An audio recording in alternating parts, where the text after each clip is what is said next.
તાપી જિલ્લા કલેક્ટરને ભાજપ અનુસૂચિત જનજાતિ મોરચા દ્વારા આવેદનપત્ર આપવામાં આવ્યું, જેમાં રાહુલ ગાંધી દ્વારા અમેરિકામાં જઈ અને અનામત નાબૂદ કરવા મુદ્દે જે નિવેદન કરાયું હતું, જેનો વિરોધ કરી આવેદનપત્ર આપવામાં આવ્યું હતું.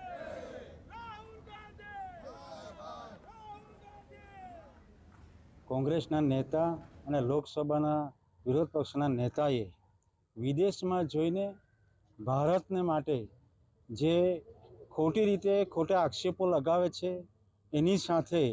પછાત વર્ગોના માટે ત્યાં કે અનામત અમારી સરકાર આવશે દિલ્હીની અંદર, અમારી સરકાર અનામત નાબૂદ કરી નાખશે. અને એના માટે આજે તાપી જિલ્લા ખાતે મહામંત્રી શ્રી રાકેશભાઈ, નિલેશભાઈ, કુંવરભાઈ, સંજયભાઈ ગામિત અને મોરચાના આગેવાનો સાથે મોટી સંખ્યામાં આજે કલેક્ટર સાહેબને આવેદનપત્ર સખત એમના રાહુલ ગાંધી સાહેબજીના વિરોધ માટે અમે મોટી સંખ્યામાં હાજર રહીને સખત વિરોધ કરીએ છીએ.